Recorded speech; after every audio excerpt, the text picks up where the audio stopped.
Hello friend, नमस्कार। एक बार पुनः आपका हमारे चैनल ITI MCQ एक्सपर्ट में हार्दिक स्वागत है। आज हम डिस्कस करेंगे वेल्डर ट्रेड के MCQ question.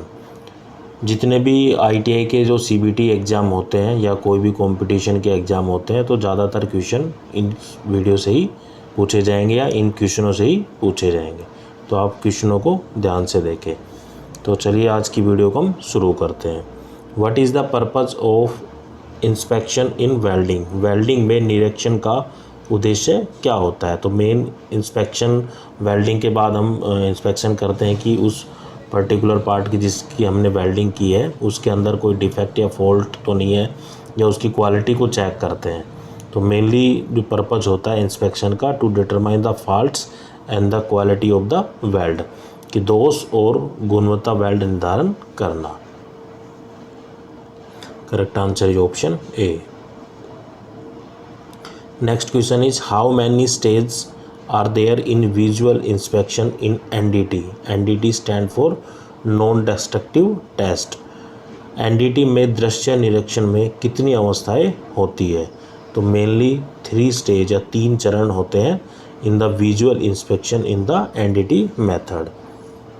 Correct answer is option B. Next question is, which type of test is generally not used on the final product? अंतिम उत्पाद पर किस प्रकार का परीक्षण आमतौर पर नहीं किया जाता? तो जो डिस्ट्रक्टिव टेस्ट होता है वो जनरली जो फाइनल प्रोडक्ट है उसके ऊपर टेस्ट ये परफॉर्म नहीं किया जाता। जो NDT टेस्ट होता है, जो नॉन डिस्ट्रक्टिव टेस्ट होता है, एक विजुअल टेस्ट होता है, वो जो फाइनल प्रोडक्ट तैयार होता है उसकी क्वालिटी को चेक करने के लिए किया जाता है। तो ये हमसे पूछ रहा है कि कौन सा टेस्ट है वो फाइनल प्रोडक्ट के ऊपर परफॉर्म नहीं किया जाता, तो वो होता है डिस्क्रिप्टिव टेस्ट। तो correct answer is option C. Next question is, what are the common welding test performed in workshop? कार्यशाला में आम वेल्डिंग परीक्षण क्या है? तो जो कॉमनली टेस्ट करते हैं वर्कशॉप में आफ्टर द वेल्डिंग वो होता है जो nick break, free bend and fracture. किसी भी वेल्डिंग करने के बाद उसकी बीड है वो कैसी बनी है या नहीं बनी, उसको तोड़कर देखा जाता है कि वो आगे चलने लायक है, यानी कि उसकी स्ट्रेंथ है वो कितनी है। तो 3 तरह के टेस्ट परफॉर्म किए जाते हैं वर्कशॉप के अंदर, nick break, free bend and fracture. तो correct answer is option A. Next question is, how many type of common non destructive test are there?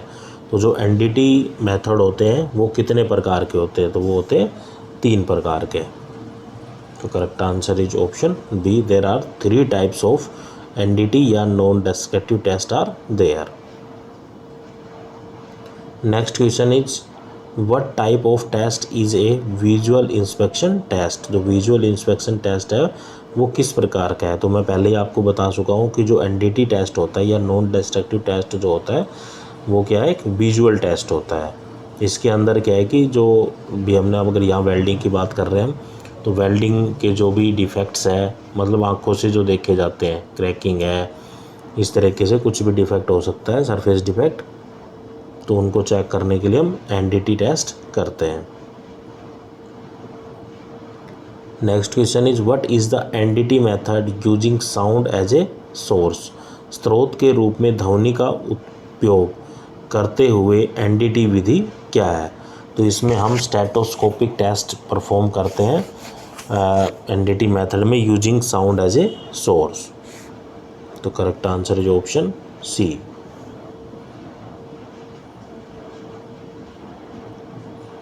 Next question is, which activity contribute to the fabrication cost? निर्माण लागत में किन गतिविधियों का योगदान होता है? तो निर्माण लागत में हम तैयारी, वेल्डिंग और परिष्करण, मतलब प्रिपरेशन, उसके बाद पहले प्रिपेयर करेंगे, तैयार करेंगे कि हमें किस तरह का डिज़ाइन बनाना है, किस तरह का वेल्डिंग जोड़ बनाना है, उसके बाद वेल्डिंग करेंगे और फिनिशिंग करेंगे। तो preparation, welding and finishing is the main activity contribute to the fabrication cost. तो correct answer is option A. Next question is, what is the test in which the weld quality is tested without destroying the job? वह कौन सा test है जिसमें job को नष्ट किए बिना वेल्ड गुणवत्ता का परीक्षण किया जाता है? तो जैसा कि मैं पहले बता चुका हूँ, जो एनडीटी टेस्ट होता है एक विजुअल टेस्ट होता है। इसके अंदर जब हम वेल्डिंग बीड की जो क्वालिटी को चेक करते हैं विदाउट डिस्ट्रॉइंग, तो उसको बिना तोड़े, मतलब जॉब को बिना तोड़े उसकी क्वालिटी को चेक किया जाता है। लेकिन जो डेक्सट्रक्टिव टेस्ट होता है उसमें क्या है कि जो हमने वेल्ड किया है उसको तोड़ कर देखा जाता है कि उसकी स्ट्रेंथ है, या और भी मिनरल हार्डनेस टेस्ट होते हैं, कि कई तरह के टेस्ट होगा, आगे आएंगे कौन कौन से टेस्ट डेक्सट्रक्टिव टेस्ट में इंक्लूडेड होते हैं। लेकिन नॉन डेस्क्रिप्टिव टेस्ट एक विजुअल टेस्ट होता है, इसके अंदर जॉब को तोड़ा नहीं जाता है, आप इतना याद रखना। तो correct answer is option B. Next question is which stage the root gap is set in the welding process? Welding प्रक्रिया में रूट गैप किस चरण में निर्धारित किया जाता है? तो जो रूट गैप बनाया जाता है वो वेल्डिंग करने से पहले बनाया जाता है। तो before the welding stage root gap is maintain in the welding process. तो correct answer is option A. Next question is where do we cut 2 mm depth by hand saw to conduct the nick break test? Nick break test आयोजित करने के लिए hexa से 2 millimetre की गहराई कैसे करेंगे? तो क्या होता है कि जब भी हम निक ब्रेक टेस्ट परफॉर्म करते हैं तो जो हमने वेल्डिंग बीड बनाई है, जो वेल्डिंग जॉइंट बनाया है, उसकी 2 mm डेप्थ तक हम हेक्सा ब्लेड से उसकी कटिंग करते हैं। तब उसके देखते हैं कि उसके अंदर स्ट्रेंथ है वो कितनी है। तो जो हेक्सा ब्लेड से जिस पोर्शन को काटा जाता है वेल्डिंग बीड का, वो काटा जाता है along the centre line of the weld, weld की केंद्र रेखा के साथ काटा जाता है। तो correct answer is option B. Next question is what is the test that give the tensile strength and elongation of test specimen? वह टेस्ट कौन सा है जो तन्यता बल देता है और टेस्ट नमूने को बढ़ाता है? तो वो जो होता है वो होता है स्ट्रेंथ एंड डक्टिलिटी। तो strength and ductility is the test that gives the tensile strength and elongation to the test specimen. तो correct answer is option A. Next question is which is a NDT या non destructive test? तो non destructive test है वो कौन सा है? तो मैं पहले ही बता चुका हूँ कि एक नॉन डेस्ट्रक्टिव टेस्ट एक विजुअल टेस्ट होता है। इसके अंदर जॉब को तोड़ा या डैमेज नहीं किया जाता, बिना तोड़े ही उसको विजुअली इंस्पेक्शन किया जाता है। तो विदाउट डैमेजिंग द जॉब, या जॉब को बिना नुकसान पहुँचाए यह टेस्ट परफॉर्म किया जाता है। तो इसको हम बोलते हैं एनडीटी। तो correct answer is option A. Next question is the welding cost estimation of power cost is V into A, यहाँ होता है voltage into ampere divide by 1000 into T time divide by 60 1/E, ये होता है efficiency, and rate per unit is the formula. Then what is the E? तो बिजली की लागत में वेल्डिंग लागत V into A divide by 1000 into T/60 into 1/E प्रति यूनिट की दर से है। तो उसमें जो E है, E की पहचान कीजिए, जो E है वो क्या है? तो E क्या है? एफिशिएंसी है। तो correct answer is efficiency of the machine, machine की दक्षता है। तो correct answer is option C. Next question is what is the cost involve the office expenses lighting rent etcetera but not directly related to the job? लागत क्या है जिसमें कार्यालय व्यय, प्रकाश व्यवस्था, किराया आदि शामिल होता है लेकिन सीधे जॉब से संबंधित नहीं होता है?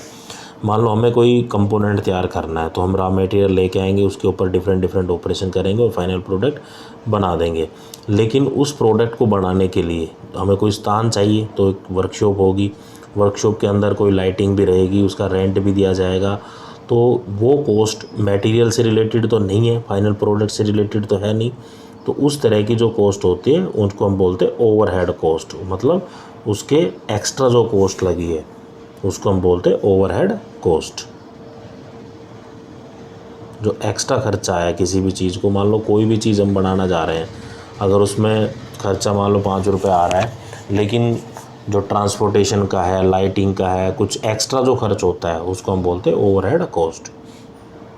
तो correct answer is option D. Next question is what is the test to find the weld defect using the sound wave echo display on calibrated screen. Calibrated screen पर प्रदर्शित ध्वनि तरंगों को प्रतिध्वनि का उपयोग करते वेल्ड दोष खोजने के लिए कौन सा टेस्ट परफॉर्म किया जाता है। तो मेनली जो टेस्ट परफॉर्म करते हैं उसको हम बोलते हैं अल्ट्रासोनिक टेस्ट। अल्ट्रासोनिक टेस्ट वो परफॉर्म किया जाता है कि मान लो हमने कोई दो पीसों को आपस में जोड़ा, वेल्डिंग की, तो जो वेल्डिंग बीड में जो हम विजुअली इंस्पेक्शन कर सकते हैं टेस्ट का, या उस बीड को देख सकते हैं, जैसे क्रैकिंग है वो हमें बाहर से दिख जाएगी, और भी कई तरह के डिफेक्ट होते हैं आगे आएंगे, तो उनको हम विजुअली देख सकते हैं। लेकिन जो इंटरनल जो डिफेक्ट होते हैं उनको फाइंड आउट करने के लिए हमें अल्ट्रासोनिक टेस्ट की आवश्यकता होती है। और भी कई टेस्ट होते हैं इंटरनल डिफेक्ट को फाइंड आउट करने के लिए, लेकिन जो क्वेश्चन पूछा गया है वो उससे रिलेटेड है कि वो साउंड वेव जो टेस्ट यूज करता हो वो होता है अल्ट्रासोनिक टेस्ट। तो correct answer is option C. Next question is what is the test if the weld specimen is place in between the x ray unit and the film. यदि x ray unit और film के बीच weld नमूना रखा जाता है तो टेस्ट कौन सा होता है।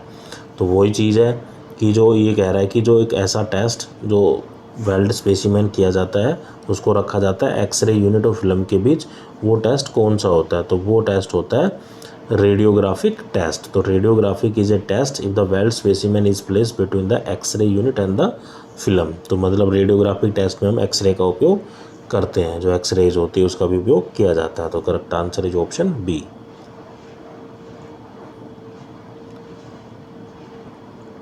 Next question is what is the test to find the internal defect of a weldment if echo transmitted by the sound wave displayed on the calibrated screen of the test unit. Test unit की एक calibration screen पर प्रदर्शित ध्वनि तरंगों द्वारा प्रेषित प्रतिध्वनि एक वेल्ड के आंतरिक दोष को खोजने के लिए टेस्ट कौन सा होता है। तो ये चीज़ मैं पहले बता चुका हूँ कि वेल्डिंग जो जॉइंट होता है उसको में जो इंटरनल डिफेक्ट होते हैं, जो आंतरिक दोष होते हैं, उनको खोजने के लिए जो साउंड वेव यूज की जाती है वो यूज की जाती है अल्ट्रासोनिक टेस्ट के अंदर। और अल्ट्रासोनिक टेस्ट मेनली परफॉर्म किया जाता है इंटरनल डिफेक्ट को जांचने के लिए। जैसे अल्ट्रासाउंड उनका होता है, जैसे कोई महिला होती है उसके पेट में अगर बच्चा होता है तो बच्चे के अंग पूरे बने हैं या नहीं उसको भी चेक करने के लिए ही अल्ट्रासोनिक टेस्ट परफॉर्म किया जाता है। तो इसी तरीके से जो वेल्डिंग का जो बीड होती है, वेल्डिंग का जो जॉइंट होता है उसके अंदर कौन कौन से इंटरनल डिफेक्ट्स हैं उनको जानने के लिए हम अल्ट्रासोनिक टेस्ट परफॉर्म करते हैं, और अल्ट्रासोनिक टेस्ट के अंदर साउंड वेव का उपयोग किया जाता है। तो correct answer is option A. Next question is what are the cost involve in the welding job. Welding कार्य में शामिल लागतें क्या है। तो वेल्डिंग जब हम करते हैं तो वेल्डिंग के लिए हमें पावर भी चाहिए, क्योंकि उसके बिना हम कर नहीं सकते, उसके बिना लेबर भी चाहिए, इलेक्ट्रोड भी चाहिए। तो जो मेनली कॉस्ट इन्वॉल्व होती है वेल्डिंग जॉब में electrode, power and labour. Material की भी ज़रूरत पड़ती है, लेकिन यहाँ ऑप्शन में कोई मटेरियल दिया नहीं। अगर मटेरियल भी देता है तो भी आंसर है वो करेक्ट होगा, क्योंकि वेल्डिंग कहाँ परफॉर्म करेंगे हम, तो वो भी तो कॉस्ट इंक्लूड होगी RM की। Next question is what type of safety equipment is worn while checking the welding joint of a overhead crane frame. Overhead crane frame में वेल्डिंग जॉइंट की जांच करते समय किस प्रकार के सुरक्षा उपकरण पहने जाते हैं। तो जो सेफ्टी इक्विपमेंट पहने जाते हैं वेल्डिंग जॉइंट, अगर हम वेल्डिंग किसी मतलब अपनी हाइट से ऊपर की तरफ अगर वेल्डिंग कर रहे हैं उसको बोलते हैं ओवरहेड वेल्डिंग। तो जब हम वेल्डिंग को परफॉर्म करते हैं तो मेनली हमें सेफ्टी का ध्यान रखना होता है। तो सेफ्टी हेलमेट जो पहना जाता है, क्योंकि सिर के ऊपर कोई मटेरियल या इलेक्ट्रोड होल्डर कोई सिर के ऊपर वेल्डिंग करते समय कोई मटेरियल पड़ ना जाए, तो इसलिए हम क्या पहनते हैं, ओवरहेड कंडीशन में हेलमेट को पहना जाता है। तो correct answer is option B. Next question is what is the name of the welding process if the arc produce by a consumable metal electrode is protected by the inert gas. Welding करने की प्रक्रिया का नाम क्या है अगर एक consumable धातु इलेक्ट्रोड द्वारा उत्पादित आर्क को निष्क्रिय गैस द्वारा संरक्षित किया जाता है। तो मेनली जो नॉन कंज्यूमेबल इलेक्ट्रोड होती है वो होती है मेटल इनर्ट गैस। और मेनली कि मैं बताना ये चाह रहा था कि जो इनर्ट गैस हम यूज करते हैं वो करते हैं कि मेटल के ऊपर कोई कंटामिनेशन होता है या कोई भी एटमॉस्फेरिक जो दूषित चीज़ें होती है वो वेल्ड बीड को कोई नुकसान ना पहुंचाए, इसलिए हम क्या करते हैं, कंज्यूमेबल जो मेटल इलेक्ट्रोड होती है उसको प्रोटेक्ट करने के लिए हम इनर्ट गैस का उपयोग करते हैं। तो किस प्रक्रिया में किया जाता है, ये किया जाता है मिग वेल्डिंग के दौरान। तो मिग की जो फुल फॉर्म होती है मेटल इनर्ट गैस। तो ये हमारा करेक्ट आंसर होगा ऑप्शन बी। अगर और बात करता हूँ कि MAG, तो MAG stand for metal active gas, TIG stand for tungsten inert gas.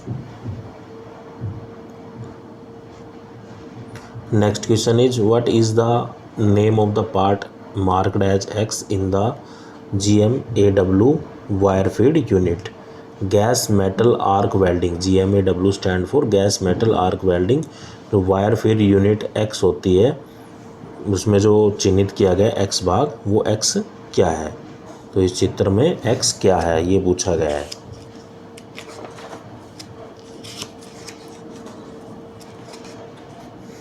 तो मैं इनको आपको कंपोनेंट के नाम बता देता हूँ एक बार।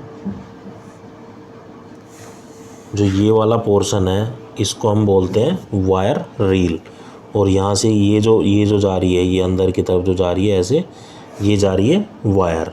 उसके बाद जो ये वाला जो हिस्सा होता है इसको हम बोलते हैं input guide insert, input guide insert. और जो ये इंडिकेशन की गई है ये की गई है मोटर से इंडिकेट की गई है।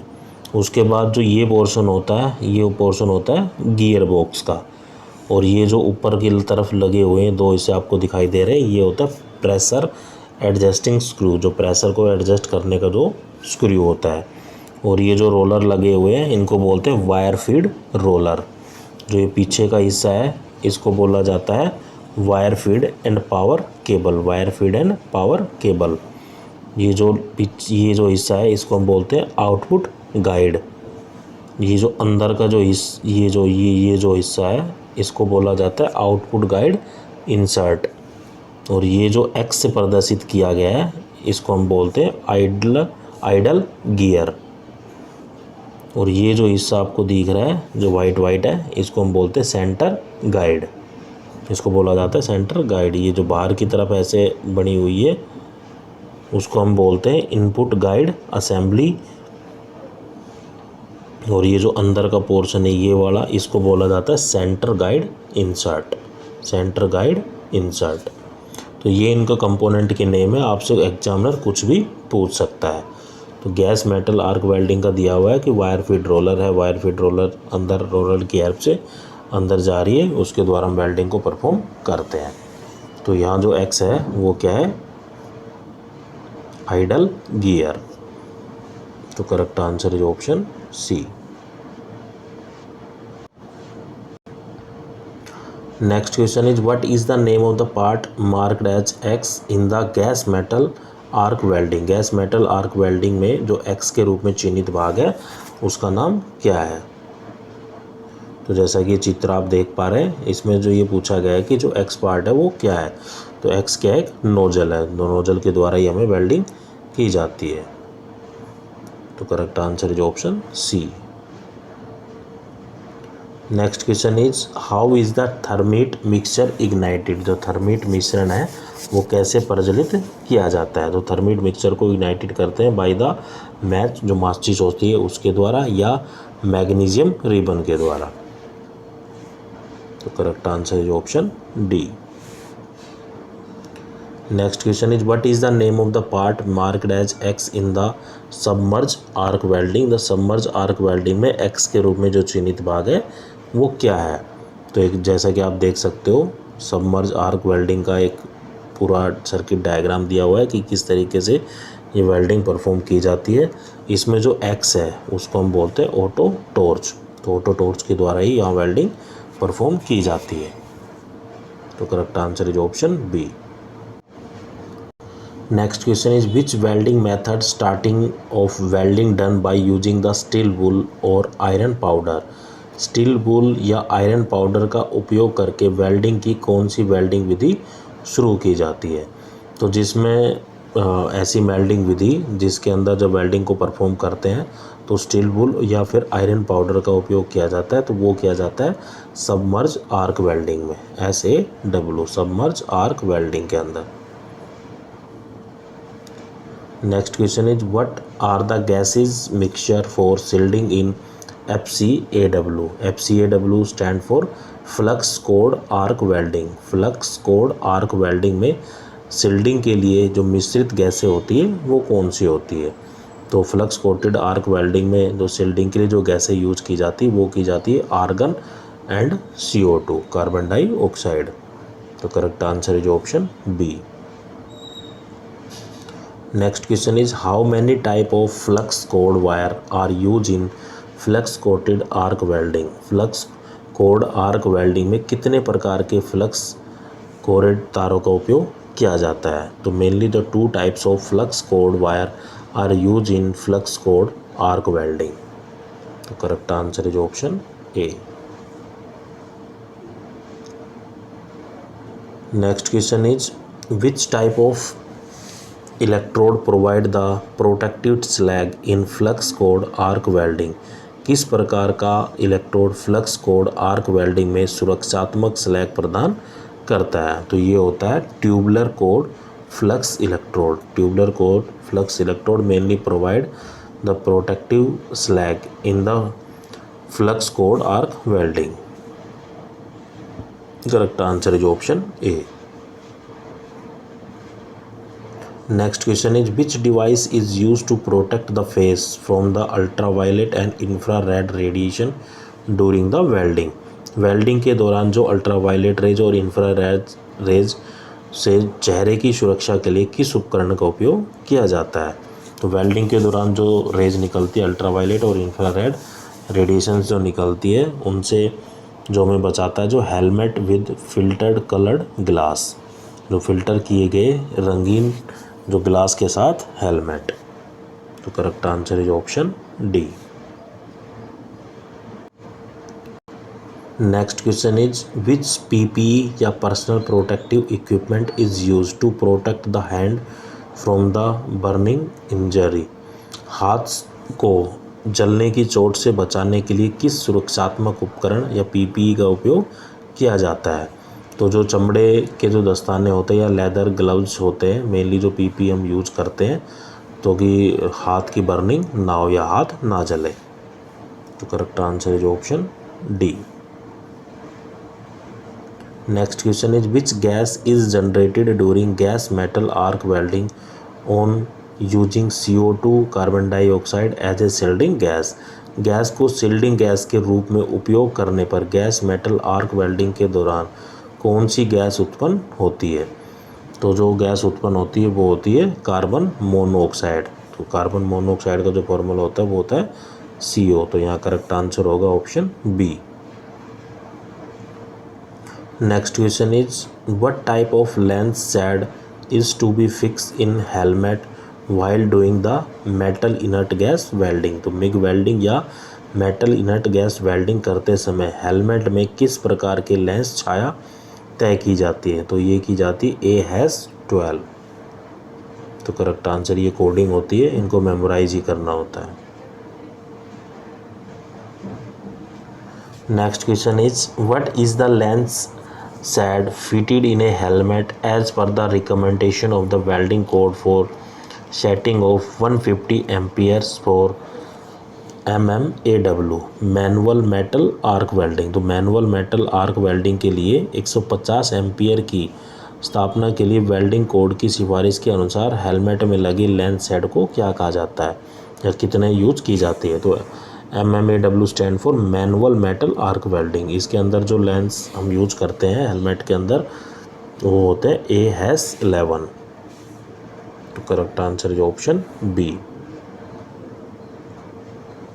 Next question is which type of apron is suitable to protect from the heat and radiation during the welding? Welding के दौरान गर्मी और विकिरणों से बचाने के लिए कौन सा अप्रन उपयुक्त होता है? तो मेनली जो अपना यूज करते हैं जो हमें हीट से और रेडिएशन से बचाए ड्यूरिंग द वेल्डिंग, वो किया जाता है leather apron. Correct answer is option C. Next question is what is the name of the part marked as X in the gas metal arc welding wire feed unit. Gas metal arc welding wire feed unit में जो भाग x है वो क्या है। जो इससे पहले 2-4 क्वेश्चन पहले इस डायग्राम के जितने भी जो पार्ट्स थे वो मैं बता चुका हूँ, उनके सब के नाम। अगर एग्जामिनर आपसे किसी को भी एक्स दे के या वाई दे के कुछ भी पूछ सकता है आपसे, तो ये जो चित्र में जो एक्स इंडिकेट किया गया है ये वायर फीड रोलर। तो correct answer is option B, wire feed roller. Next question is which angle of pre setting is to compensate distortion on horizontal single V butt joint metal thickness 10 mm and root gap is 2 mm। पूर्व setting का कौन सा कोण क्षैतिज एकल we butt joint metal की मोटाई 10 millimetre और रूट गैप 2 मिलीमीटर पर विरूपण की कमी पूरा करता है। तो जो मेनली जो एंगल होता है वो होता है 183। तो correct answer is option D. Next question is how many type of basic welding positions in gas metal arc welding. GMAW या गैस मेटल आर्क वेल्डिंग में बेसिक जो वेल्डिंग पोजीशन होती है वो कितने प्रकार की होती है। वो होती है 3 प्रकार की, या इनके 3 टाइप्स होते हैं। तो correct answer is option B. Next question is which is the weld position of gas metal arc welding if the weld is deposited under side the job. यदि वेल्डिंग या वेल्ड को जॉब के नीचे जमा किया जाता है तो गैस मेटल आर्क वेल्डिंग की जो वेल्ड स्थिति है वो क्या होगी। तो वो होती है ओवरहेड पोजीशन। इस जो वेल्डिंग पोजीशन है गैस मेटल आर्क वेल्डिंग में, अगर वो डिपॉजिट हम अंडर की साइड कर रहे हैं, अंडर साइड कर रहे हैं, तो उस तरह की जो पोजीशन होती है वो होती है ओवरहेड पोजीशन, मतलब अपने शरीर से ऊपर की तरफ वेल्डिंग परफॉर्म की जा रही है। तो correct answer is option C. Next question is what type of joint are made by the groove weld in GMAW। जो गैस मेटल आर्क वेल्डिंग में ग्रूव वेल्ड द्वारा किस प्रकार के जॉइंट बनाए जाते हैं। तो गैस मेटल आर्क वेल्डिंग में ग्रूव वेल्ड के द्वारा जो बट वेल्ड है वो बनाए जाते हैं। तो correct answer is option A. Next question is what is the angle marked as X in the fillet weld shown. दिखाए गए फिलेट वेल्ड में एक्स के रूप में जो चिन्हित कोण है वो क्या कहलाता है।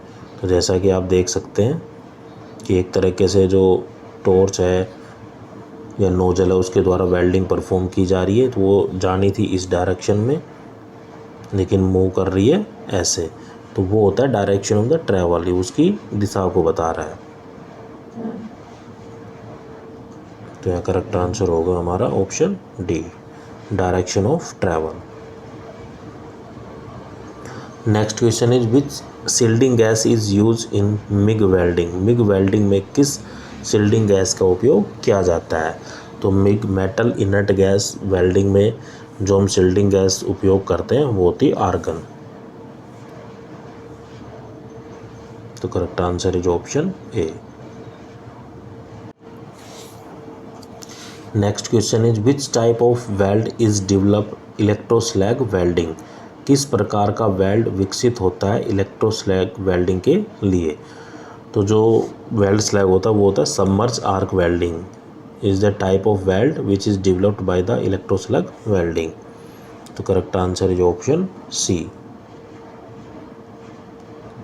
Next question is how many type of metal transfer in gas metal arc welding and CO2 carbon dioxide welding process. Gas metal arc welding and carbon dioxide welding प्रक्रिया में कितने प्रकार के धातु स्थानांतरण होते हैं। तो इसमें जो स्थानांतरित होती धातु होती है 4। तो correct answer is option D 4। Next question is what is the part marked as X in gas metal arc welding wire feed unit. Gas metal arc welding wire feed unit में जो एक्स के रूप में जो चिन्हित भाग है वो क्या है। तो यहाँ जो एक्स दिया गया है ये मैं सारे कंपोनेंट इनके नाम पहले ही बता चुका हूँ आपको। ये होती इनपुट गाइड असेंबली। जो ये चित्र में एक्स दिखाया गया है वो है input guide assembly. Correct answer is option D. Next question is what is the name of the part mark as X in the gas metal arc welding principle of CO2 welding. CO2 welding के gas metal arc welding सिद्धांत के भाग x का नाम क्या है? तो ये आप देख सकते हैं जो बाहर वाला है ये तो है नोजल, और जो अंदर जो दिखाया गया है वो है कॉन्टैक्ट टिप। तो correct answer is option B. Next question is what is the ability of metal to cut another metal. किसी अन्य धातु को काटने के लिए धातु की क्षमता क्या कहलाती है? The ability to cut the metal to cut the another metal is called the hardness. वो उसकी स्ट्रेंथ कहलाती है, हार्डनेस कहलाती है। तो correct answer is option C. Next question is what ampere range is required for setting 1.2 mm filler wire for welding mild steel in metal inert gas welding. जो MIG welding होती है metal inert gas welding में हल्के steel के weld के लिए 1.2 millimetre filler wire स्थापित करने के लिए कितने एम्पियर रेंज की आवश्यकता होती है? तो जो 1.2 फिलर वायर जो वेल्डिंग हम परफॉर्म करते हैं माइल्ड स्टील के ऊपर मिग वेल्डिंग, उसमें जो एम्पियर या करंट की जो रिक्वायरमेंट होती है वो होती है 100 to 250 या 225 एम्पियर। 100 से 225 एम्पियर ये करंट की आवश्यकता पड़ती है। तो correct answer is option D. Next question is what is the temperature produce by the chemical reaction in thermit welding. Thermit welding में रासायनिक प्रक्रिया द्वारा उत्पादित तापमान कितना होता है? तो जो टेम्परेचर अचीव कर लिया जाता है जब केमिकल रिएक्शंस होती है थर्मीट वेल्डिंग की, उसका जो टेम्परेचर पहुंच जाता है वो हो जाता है 5000 Fahrenheit. Correct answer is option B.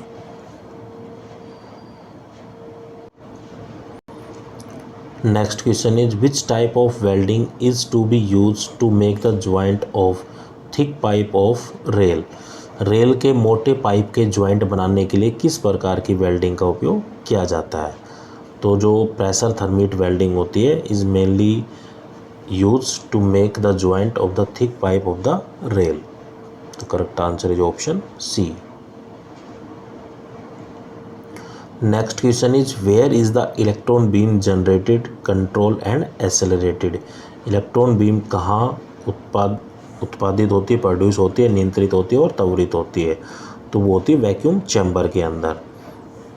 तो correct answer is option D. तो वैक्यूम चैम्बर के अंदर जो इलेक्ट्रॉन बीम जनरेट होती है कंट्रोल भी वहीं की जाती है बीम की तरह और एक्सेलरेट भी वहीं होती है। Next question is what is the source of heat to melt the work piece in electron beam welding. Electron beam welding में वर्क पीस को पिघालने के लिए ऊष्मा का स्रोत क्या होता है? तो इलेक्ट्रॉन बीम वेल्डिंग में जो मेटल को जो पिघाला जाता है वो पिघाला जाता है इलेक्ट्रॉन की बौछार की जाती है उसके ऊपर विद द हाई स्पीड। तो by the high speed of electron is a source of heat to melt the workpiece in the electron beam welding. तो correct answer is option B.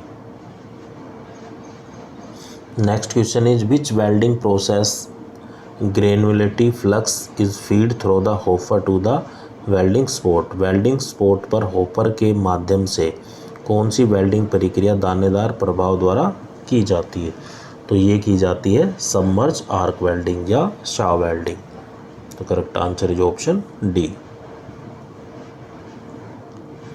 Next question is what are the positions use in the submerge arc welding. Submerge arc welding में किस या किन पोजीशनों का उपयोग किया जाता है? तो सबमर्ज आर्क वेल्डिंग के अंदर जनरली 2 पोजीशंस अडॉप्ट की जाती है, वो हो जाती है flat and horizontal.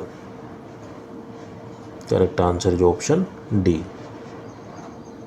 Next question is which type of welds are often used to assist the assembly or to maintain the edge alignment during the welding। Welding के दौरान असेंबली की सहायता करने या किनारे संरेखन बनाए रखने के लिए अक्सर किस प्रकार के वेल्ड का उपयोग किया जाता है। तो जैसा कि आपने देखा होगा कि जब हम वेल्डिंग करने से पहले जो हमारे पीस है, जो वर्क पीस है, वो एक अलाइनमेंट में रहे ताकि वो एक दूसरे से दूर ना जाए, दोनों के बीच जो गैप है वो समान रहे, एक प्रॉपर तरीके से वो रखे रहे। तो उसके द्वारा हम पहले क्या करते हैं, छोटे छोटे टैग लगा देते हैं, तो उनको हम बोलते हैं टैग वेल्ड।